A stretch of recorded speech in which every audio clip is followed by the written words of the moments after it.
Alvin Kamara, welcome, happy to have you. Appreciate that. What is it you get as a Tennessee football player that no other college can give? That fan base is crazy. You know what I'm saying? Neyland Stadium, just Knoxville in itself is amazing atmosphere. It's an amazing place to play. And the brotherhood of being a Vol is stronger than, a lot of places. You've been in a handful of NFL stadiums now, if not all of them by now. I don't know how many you have left, but and your home stadium is a loud one as well, but can anything compare to Neyland Stadium at night? Man, Neyland at night, I don't think, it's not a lot of NFL stadiums that's touching that. I played in some big games in Neyland from Florida to Alabama at Neyland to Oklahoma at Neyland. Those games, just those alone, kind of kill some of these NFL stadiums. Kill some of the NFL stadiums. When you think back to your time in Knoxville, what's the first image that pops up? We do Vol Walk at Tennessee.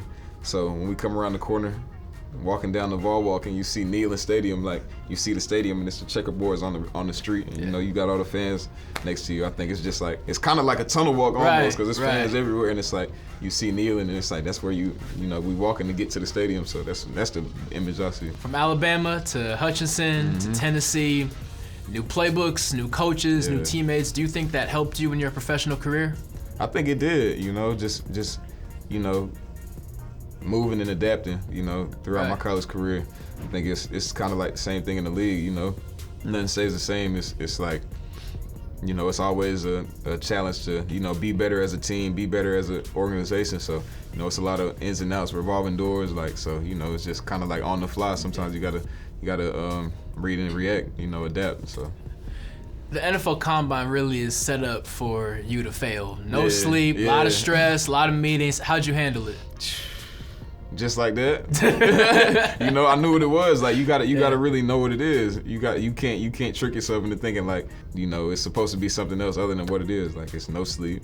It's nonstop meetings, it's things like that. So I was just man, it is what it is. I got 3 days, 4 days here. I'm gonna just make the best of it, do what I gotta do, focus on what I'm trying to do to put myself in the best position to be in the best position on the next level. So I ate it up. And then draft day comes around. What was that like for you and the family? Draft day, me and my family, my sister right here, right now, we was kicking it. I wasn't really too worried about where I was going or what round. Focused on what you're gonna do when you get there. Yeah, I was whoever takes me is gonna be I'm gonna get in, do what I gotta do, and ball out wherever I'm at. So we were watching, but we weren't really watching sitting on the couch sure. Oh my God, nail biting. It was we was watching. It's I'm about to go downstairs and go get something to eat, or we wasn't really locked into round this, pick this, and round one was over. It was all right, cool, whatever.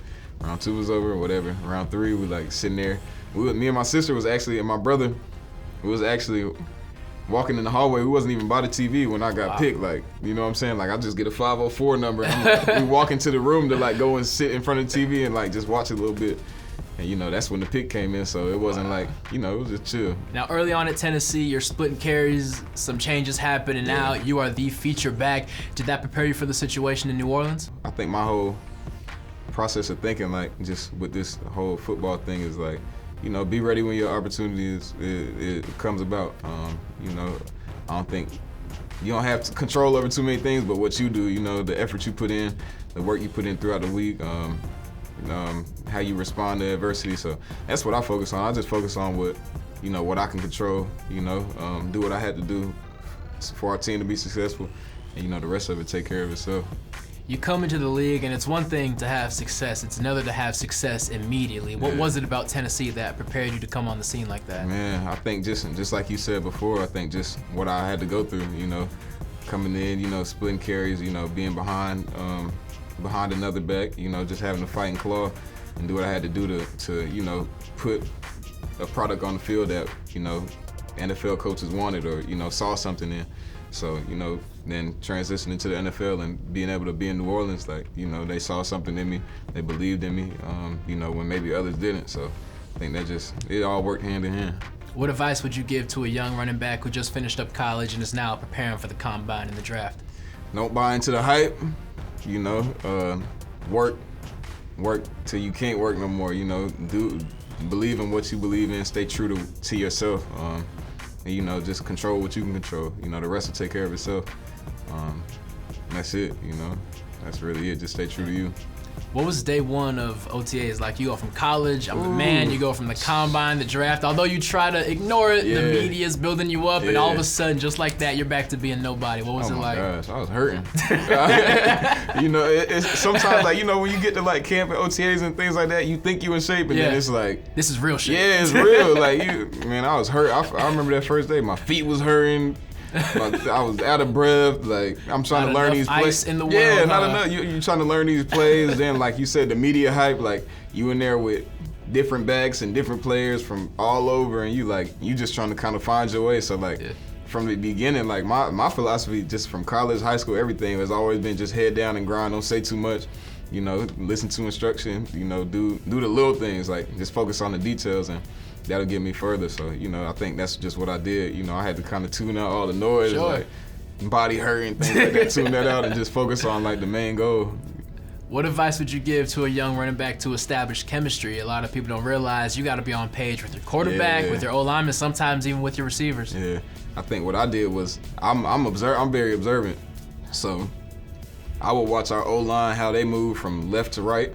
I would watch, you know, how, I'm just speaking specifically, how Drew, like, you know, how he command the huddle and, you know, just the little things he's looking for. If he's talking to somebody else, like a receiver or a running back or O-lineman, I'm listening to what he's telling them, you know, so I'm kind of on the same page. So if that situation comes up again, like I know where I fit. Hey, Drew, you don't even got to tell me. Yeah, you know, I know where I fit in that puzzle. You know what I'm saying? So like once you understand what's going on around you, you can better, you know, perform in your job. So I think just pay attention to the little things, the things that, you know, your coach or somebody else might not be saying to you. You find a way to soak up that information for yourself.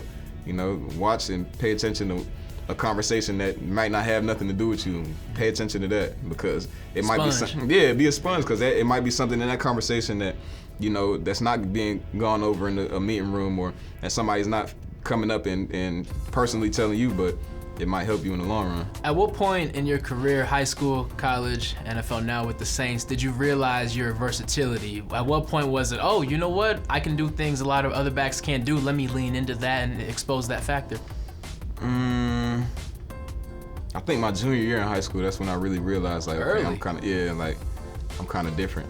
Yeah. But I ain't fully understand, but I was like, okay, I can you know, make a living like in this world. Like, and at that time, a pass catching back was still kind of a novelty thing. Yeah, you know, it was a little different. It was like, it wasn't too many. Like the league was still kind of in the world where it was like a running back, like a 200, you know what I'm saying? Lower that shoulder, right. So it was just kind of shifting. Like even when I was getting ready to go to college, it was like, you know, we want a back that can, you know, change the game. We want a pass catching back. We want a back that can split out and do different things. So, you know, that's what it was moving to. So I was like, okay, well, that's where that's how I'm gonna separate myself from the rest of these guys. And you look at the college game now, completely shifting. Yeah, shifted all the way. Is there a skill set a running back needs to have now that they wouldn't need maybe 10 years ago? I wouldn't say need, but I think it helps you. It just kind of separates you, like being able to split out and play some receiver. And you don't got to be super polished, but like, you know, be able to run like some basic routes, slants and goes, and, you know, being able to, you know, read coverages and adjust to different defensive situations. Being able to catch the ball out of the backfield, being able to run a couple different routes out of the backfield. You know, just to add that to your game, because I mean, getting the ball 30 times a game, you know, it's not many, you know, it's not many backs doing that Very now. few can do it now. Yeah, exactly. It's not many backs doing that. It's kind of shifting. So just adding that element to your game if you can, I think it helps a lot. Knoxville is a special place, especially on game day. It's one of those places that shut down. That's the only thing that's going on. But New Orleans as well, not a typical NFL city. It's much like a college atmosphere in that aspect. Was your pregame routine different from college to now? Nah, it's not different. It's not. I'm real obsessive about, you know, like, you know, what I intake before a game, whether it's, you know, like physically and just like mentally, emotionally, like I'm real specific about. You know, I'm eating this, I'm here at this time, I'm listening to this. Yeah, like I'm real detailed, so it hasn't changed much. You know, I think if it has changed, it's got more detail.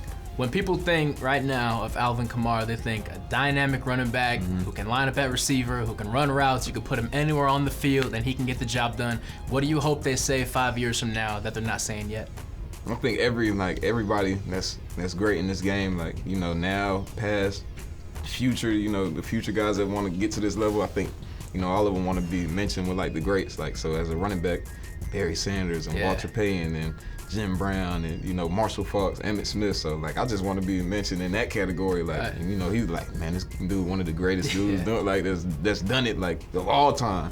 You know what I'm saying? Not just like this, like, you know, everybody talks about, like, this decade or this, like, you know, this time frame, but I want to be, like, of all time, like, he's one of the greatest in the NFL, like, ever doing it. So, 5 years, we'll check back in.